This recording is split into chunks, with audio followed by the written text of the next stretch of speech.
Hello everyone, good evening. इस video में मैं यूपी पीसीएस 2024 के प्रीलिम्स के बारे में बात करने वाला हूं। जैसा कि आपको मालूम है, आपने नोटिस देख ही लिए, 22 दिसंबर 2024 को आपका पेपर होने वाला है। अगर आप टेक्निकली देखें तो आपके पास 35 दिन के आसपास का समय है। 15 दिन आपके पास नवंबर के कहीं ना कहीं बचे हुए हैं, देन आपके पास 20 दिन दिसंबर के बचेंगे। ठीक है, तो इसमें आपको बाकी 21 दिसंबर को हो सकता है कि आप ट्रैवल करें अपने सेंटर वगैरह के लिए, जहाँ पर भी आपका सेंटर जाता है, और 22 दिसंबर को फाइनली आपका एग्जाम होगा। तो मेन चीज़ ये है कि ये जो समय आपके पास बचा हुआ है, इसमें किस तरह से चीज़ों को प्लान करना है, किस तरह से चीज़ों को एग्जीक्यूट करना है, और ये जो इतना कम समय है इसमें हम कौन सी चीज़ें करें, किन रिसोर्सेज को फॉलो करें, क्या हमारे रिवीजन की स्ट्रेटजी होनी चाहिए कि हमारा कम से कम प्रीलिम्स ना रुके यूपी पीसीएस 2024 का। जितनी चीज़ें मैं इस वीडियो में बताने वाला हूँ, टू द पॉइंट चीज़ें बताऊंगा, वही चीज़ें बताऊंगा जो प्रैक्टिकली डुएबल हैं, जो आपको यहाँ से करनी चाहिए और आप कर सकते हो। मैं बहुत सारी आपको ऐसी चीज़ें नहीं बताऊंगा, कोई भी ऐसी चीज़ जो आप इतने कम समय में कर ही ना सको। ठीक है, तो इस बात को आप ध्यान रखना। ये जो चीज़ मैं बताने वाला हूँ, इसको आपको 100% कॉपी पेस्ट नहीं करना है। ठीक है, हर इंसान अलग होता है, हर इंसान की स्ट्रेटजी अलग होती है। आपको कुछ चीज़ें अपने हिसाब से कस्टमाइज़ कर लेनी है, अपने हिसाब से देख लेना है कि आपकी स्ट्रेंथ एंड वीकनेस क्या है। ठीक है, सबसे पहला जो इंपॉर्टेंट पॉइंट है वो ये है कि अब जो यहाँ से समय बचा हुआ है, 15 दिन नवंबर के और देन 20 दिन आपके दिसंबर के, इस समय में आपको कम से कम 6 घंटे की पढ़ाई करनी है अगर आपको यूपी पीसीएस 2024 निकालना है। आप ये बात जानते हो कि पिछले 10-15 दिन से 20 दिन से बहुत ज़्यादा डिस्टर्बेंस बना हुआ था। आप कितना भी सिंसियर कैंडिडेट क्यों ना रहे हो, लगातार आप कितनी ही पढ़ाई क्यों ना कर रहे हो, बट इधर 10-15 दिन से 20 दिन से आप कह सकते हो कि बहुत डिस्टर्बेंस था, जिससे पढ़ाई में नुकसान हुआ है। अब उस मोमेंटम को आपको गेन करना है, रिगेन करना है और वापस से ट्रैक पर आना है। तो उसके लिए सबसे ज़्यादा ज़रूरी है कि जो भी आपका इतना लॉस हुआ है पढ़ाई का, उसको आप जल्दी से जल्दी कवर अप करो। इसलिए 6 घंटे आपको कम से कम पढ़ना ही पड़ेगा। अब उसके लिए आपको टाइम देखना पड़ेगा। अगर आप ऑफिस गोइंग हो, ऑक्यूपाइड हो, कहीं आपका इधर उधर टाइम वेस्ट होता है, आपका टाइम लगता है, आपके पास उतना समय आपको पढ़ने का नहीं मिलता है, तो ये थोड़ा सा आपकी हेडक रहेगी। आपको देखना पड़ेगा कि आप अपना टाइम कैसे चुरा सकते हो। अगर आप छुट्टी वगैरह ले सकते हो, मैनेज कर सकते हो, तो वो छुट्टी अब आप यहाँ से ले सकते हो। काफ़ी लोग होता है ना कि उनको ये होता है कि एग्जाम की डेट अगर हमें पता चल जाए तो उसके अकॉर्डिंग हम 20-25 दिन की, 1 महीने की छुट्टी ले सकते हैं। तो this is the very high time जहाँ से आप छुट्टी लेकर के चीज़ों को बेटर वे में एग्जीक्यूट कर सकते हो, प्लान कर सकते हो। ठीक है, स्ट्रेटजाइज कर सकते हो। तो आप छुट्टी ले लो, 6 घंटे कम से कम आपको पढ़ना है। उससे ज़्यादा अगर आप कर सको तो वो आप ही के लिए बढ़िया होगा, क्योंकि आप ज़्यादा से ज़्यादा चीज़ों को कवर कर पाओगे, रिवाइज कर पाओगे। ठीक है, तो ये बहुत इंपॉर्टेंट पॉइंट है। दूसरा पॉइंट ये है कि इसमें यूपी पीसीएस के जो 10 साल के पेपर हैं प्रीलिम्स के, और जो इधर पिछले 2 सालों में जो भी आयोग के अन्य एग्जाम हुए हैं, ठीक है, या जैसे आरओ के जो प्रीलिम्स के पेपर होते हैं, उनको आपको 4-5 साल के पेपरों को जरूर देखना चाहिए। उसमें भी जब आप पीवाईक्यू देखोगे, यानी कि जो प्रीवियस ईयर क्वेश्चन पेपर है, जब आप उनको सॉल्व करोगे तो उसमें जो ऑप्शंस हैं उनको आपको देखना है, ध्यान से पढ़ना है। एक तो होता है कि आपको क्वेश्चन का आंसर मालूम है, एक होता है कि जो 4 ऑप्शन आए हुए हैं उसमें आप ये देख रहे हो कि क्या पूछा गया है, क्या जो उसके बाकी के ऑप्शन हैं क्या उससे कोई क्वेश्चन बन सकता है।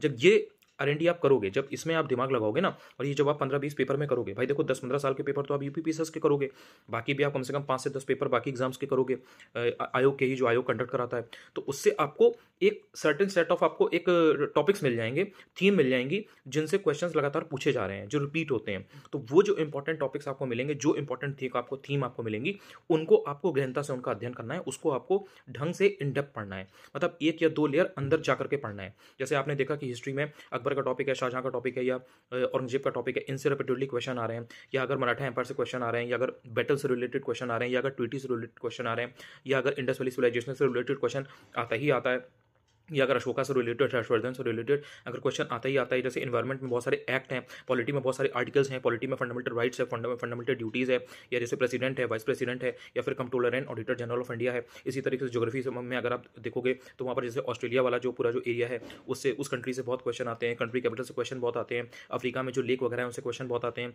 यूएसए एंड कनाडा में जो रिवर वगैरह हैं उनसे रिलेटेड क्वेश्चन बहुत आते हैं। तो ये सब जो चीज़ें ना, ये आप हर सब्जेक्ट में देख पाओगे। तो वो इंपॉर्टेंट टॉपिक को आपको पहले प्रायोरिटी देनी है, उसे पढ़ना है। आपको कोई भी चीज़ बिना डायरेक्शन के नहीं पढ़नी है कि आपने कोई भी किताब उठा ली, कोई भी सोर्स उठा लिया और आप पढ़ने लगे। नहीं, आपको चेस करनी है वो चीज़ें जो आयोग पूछता है, जो इंपॉर्टेंट होगा आपको वही पढ़ना है। अगर आपके पास 6 महीने होते, आप 2025 के लिए तैयारी कर रहे होते, तो आप बुक लेकर के कुछ भी पढ़ते, पहले पेज से लेकर के लास्ट पेज तक। लेकिन चूंकि आपके पास अब कम समय है, तो आपको वही चीज़ें पढ़नी है जो आपके एग्जाम के पॉइंट ऑफ व्यू से इंपॉर्टेंट है, और इनको आपको ज़्यादा से ज़्यादा रिवाइज करना है। देखो, यहाँ से आपको 2 से 3 घंटे रिविजन को देने हैं।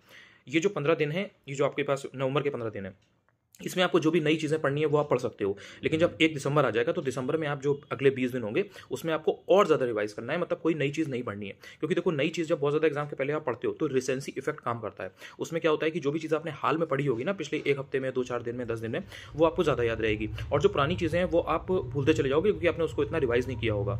तो इसलिए आपको एग्जाम में कन्फ्यूजन बहुत होगा। तो इसलिए आपको इधर जो 15 दिन है, इसमें जो नया पढ़ना है पढ़ लो, फिर बाकी के जो दिसंबर के 20 दिन होंगे उसमें आपको ज़्यादा से ज़्यादा रिवाइज करना है। अभी 2 से 3 घंटे रिवाइज करो, 1 दिसंबर से इस रिवीजन के जो पार्ट है उसको आप बढ़ा भी सकते हो, ठीक है। इसके अलावा आपको ध्यान रखना है कि जो स्टडी मटेरियल है, स्टडी मटेरियल को लेकर लोगों को बहुत डाउट होता है। देखिए, स्टडी मटेरियल आपको वो ही फॉलो करना है जो आपने अभी तक फॉलो किया था, यानी कि जो चीज़ पिछले 6 महीने से, 8 महीने से, 1 साल से, जब भी कभी, अब जितने भी समय से आप तैयारी में हो, जो सोर्स आपने फॉलो किया था आपको उसी को फॉलो करना है। एंड टाइम पर आपको कोई भी ऐसी चीज़ में नहीं भटकना है। देखिए, आपको देखने में मार्केट में 50 चीज़ें दिखेंगी तो आपको देखने में बड़ा फैसिनेटिंग लगेंगी, बड़ा अच्छा लगेगा कि यार ये ले लें, इससे हो जाएगा, बस ये इतनी सी किताब है, इतना सही है, एक ही बुकलेट है, या एक ही क्वेश्चन पेपर है, या एक ही कोई ऐसा सोर्स है, बुक है जिससे सारे क्वेश्चन फंस जाएंगे। तो वो आपको बहुत लुभाएगा, आपको लालच आएगा देखिए कि इसको कर लें, इससे हो जाएगा, कम मेहनत में शॉर्टकट में काम हो जाएगा।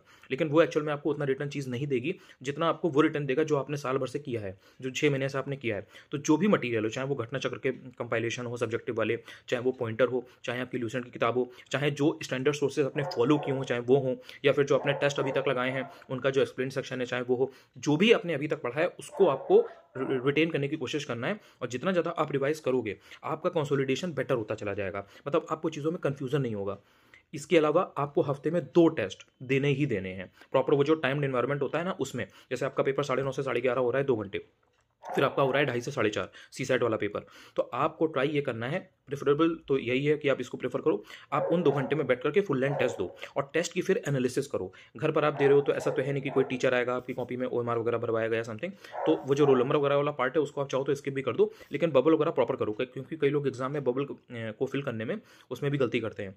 तो जो आप पेपर है उसको आप 1.5 से पौने 2 घंटे में भी अटेम्प्ट कर सकते हो, और 15 मिनट आपके इस तरह से 15 मिनट या आधे घंटे बच जाएंगे। लेकिन जो एनालिसिस है उसमें अपना प्रॉपर टाइम लगाओ।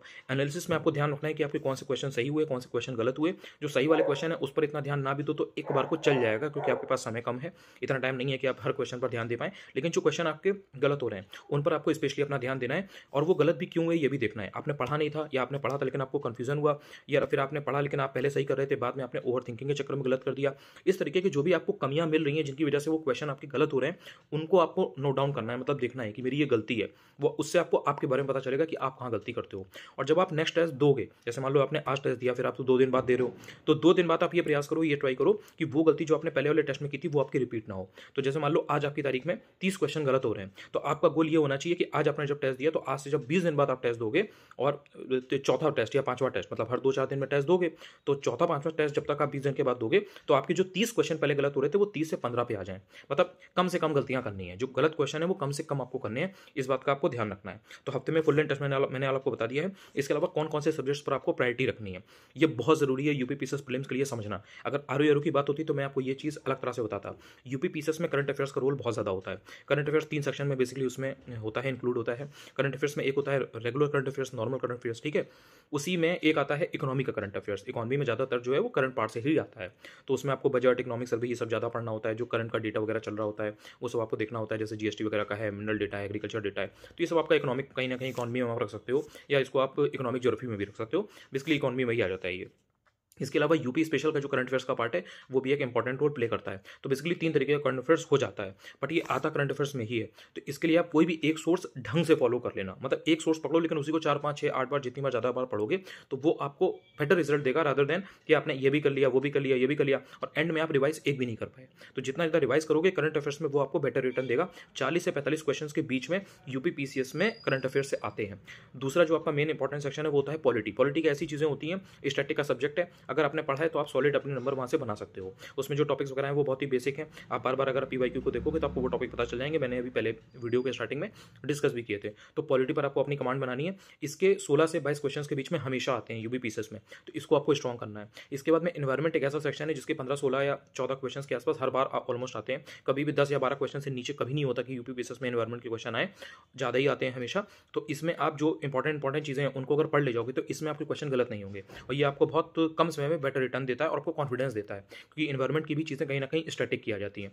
इसके बाद जो ज्योग्राफी है उसको आपको हिस्ट्री से ज़्यादा प्रायोरिटी देनी है। हिस्ट्री इतनी तो वास्ट सिलेबस है हिस्ट्री का, ऑल्सो हिस्ट्री में एंशियंट भी है, मिडिवल भी है, मॉडर्न भी है। मॉडर्न की कुछ चीज़ें आप एक बार फिर से फिगर आउट कर भी लोगे कि इसमें क्या इंपॉर्टेंट है क्या नहीं है। मिडिवल में आप कितना भी पढ़ के जाओ 1-2 क्वेश्चन, और एंशियंट में भी 1-2 क्वेश्चन ऐसे आएंगे जो आपने कितना भी पढ़ा हो बट वो आपको प्रॉब्लम क्रिएट करेंगे ही करेंगे, आपको लगेगा ये कहाँ से पूछ लिया, ठीक है। तो उसके पीछे बहुत ज़्यादा परेशान होने की जरूरत नहीं है। जो ईजी टू मॉडरेट टाइप के क्वेश्चन है, यानी कि जो क्वेश्चन डुएबल रिलेटेबल हैं, जो नॉर्मल किताबों में दिए हैं, नॉर्मल सोर्स में दिए हैं, ठीक है, जैसे ल्यूसेंट में दिए हैं, घटना चक्र में दिए हैं, जो पीवाईक्यू से रिपीट हो रहा है, उनको गलत मत करना। उनको गलत नहीं करोगे तो आप लोगों से पिछड़ोगे नहीं। जो बाकी का इंसान सही कर रहा है वो आपका भी सही है। बाकी जो टफ है क्वेश्चन, जो डिफिकल्ट क्वेश्चन है वो सबके लिए टफ है, तो वो अगर आपने छोड़ दिया है तो उसमें कोई आप किसी से पीछे नहीं हो रहे हो। ज्योग्राफी को हिस्ट्री से ज़्यादा टाइम देना है, उसमें भी जो इंडियन ज्योग्राफी है उसमें बहुत ही लिमिटेड टॉपिक्स हैं जिनसे क्वेश्चन रिपीट होते हैं, उनको आप ढंग से पढ़ लोगे तो आपका काम बन जाएगा। But when it comes to world geography, वहाँ पर चीज़ें थोड़ा सा फिशी हो जाती हैं, मतलब थोड़ा सा टफ हो जाती हैं। क्यों? क्योंकि उसमें जो आपके कॉन्टिनेंट्स वाइज आ जाता है, जैसे अफ्रीका कॉन्टिनेंट है, ओशिनिया कॉन्टिनेंट है, या फिर जो आपका पूरा ये कंट्रीज आ जाती हैं, नॉर्थ अमेरिका, कनाडा, ये सब जो चीज़ें हैं ना, ये कहीं ना कहीं वर्ल्ड ज्योग्राफी को थोड़ा टफ बनाती हैं। यूरोप में ही आपको इतनी सारी कंट्री मिल जाएंगी, उनकी कैपिटल वगैरह मिलेंगी, आपको पहाड़ वगैरह देखने को मिल जाएंगे, प्लेट्यू देखने को मिल जाएंगे, डेजर्ट के ऊपर क्वेश्चंस आते हैं, सेंट्रल एशिया वगैरह है, या जैसे डिफरेंट जो वॉर वगैरह चलते रहे हैं मिडिल ईस्ट वगैरह में, सेंट्रल एशिया में जो चीज़ें चलती रही हैं, तो वो सब चीज़ें आपसे पूछी जाती हैं। तो वो जब तक आप एटलस के थ्रू नहीं करोगे, कहीं ना कहीं आपको प्रॉब्लम होगी। तो ये इस तरह से आपको प्रायोरिटी अपनी रखनी है। इकॉनमी पर आपको ध्यान देना है, इकॉनमी का ज़्यादातर पोर्शन करंट अफेयर्स का होता है, तो वो आप जब करंट अफेयर्स पढ़ोगे इकॉनमी का, तो वो आपका वहाँ से निकल जाएगा। स्टैटिक के जो टॉपिक्स हैं वो बहुत ही लिमिटेड हैं, पॉवर्टी हो गया, इन्फ्लेशन हो गया, अनएम्प्लॉयमेंट हो गया, इन्हीं के ऊपर ज़्यादा पूछता है। तो वो अगर आपके स्टैटिक का जो कॉन्सेप्ट है वो अगर क्लियर है तो उसमें आपको दिक्कत नहीं होगी। इसके बाद में जो साइंस है, साइंस में पहले क्या होता था कि केवल बायो का सेक्शन ज़्यादा पूछा जाता था, फिजिक्स और केमिस्ट्री उतना नहीं पूछा जाता था। लेकिन जो आरओ का पेपर हुआ था ना 11 फरवरी वाला, जो पेपर लीक हो गया था, उसमें फिजिक्स के क्वेश्चन ज़्यादा पूछे गए थे। तो इसलिए आपको फिजिक्स पर भी ध्यान देना है, केमिस्ट्री पर भी और बायो पर भी ठीक ठाक ध्यान देना है। तो तीनों को पढ़िए, लेकिन मेन जो इंपॉर्टेंट चीज़ें हैं उन्हीं से क्वेश्चन क्योंकि रिपीट होते हैं तो उनको आपको पढ़ना है। ये भी एक स्टडी का सब्जेक्ट है, अगर आपने पहले से पढ़ के रख लिया तो ये आपको बेटर रिटर्न देता है। इसमें ऐसा नहीं है कि अगर आपने एग्जाम के 2 दिन पहले नहीं पढ़ा तो आप भूल जाएंगे। इसके बाद में यूपी स्पेशल एक बहुत इंपॉर्टेंट है जो सब्जेक्ट है, इसमें भी आपके 10 से 12 के आसपास, 14 के आसपास क्वेश्चन आते हैं। आधे इसमें स्टैटिक के होते हैं कहीं ना कहीं, या 70% तक स्टैटिक के होते हैं, बाकी क्वेश्चन आपके करंट अफेयर्स के होते हैं। ध्यान रखिएगा, यूपी का जो करंट अफेयर्स आएगा ना वो बहुत ही मेजर करंट अफेयर्स होता है, मतलब वो बहुत ही छोटी मोटी ऐसे न्यूज़ नहीं होगी, बहुत मेजर कोई यूपी में जो चीज़ हुई होगी ना वही आपकी करंट अफेयर्स में यूपी से पूछी जाएगी।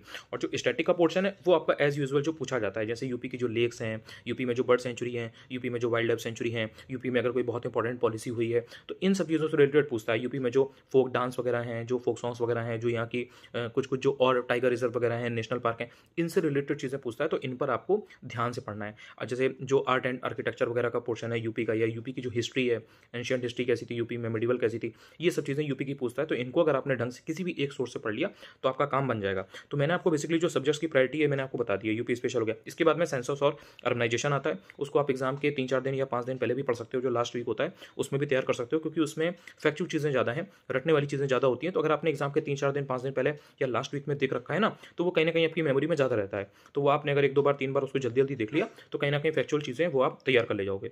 इसके अलावा मेन देखो जो चीज़ें हैं वो यही हैं। अगर आपका रिवीजन बेटर होगा तो आपको कंफ्यूजन एग्जाम में होगा नहीं, कंसोलिडेशन आपका बेटर होगा तो आपको ये कॉन्फिडेंस देगा। और जितना ज़्यादा आप टेस्ट लगाओगे तो आप, एक होता है देखो पढ़ाई करना, एक होता है प्रैक्टिस करना।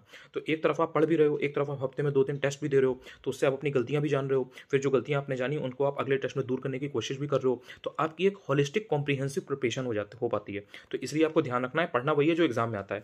इसके बाद एक चीज़ इंपॉर्टेंट है, मेरा टेलीग्राम चैनल है अनुज चतुर्वेदी ऑफिशियल, जो यूट्यूब चैनल का नाम है ठीक वही है, आप उसको ज्वाइन कर लेना।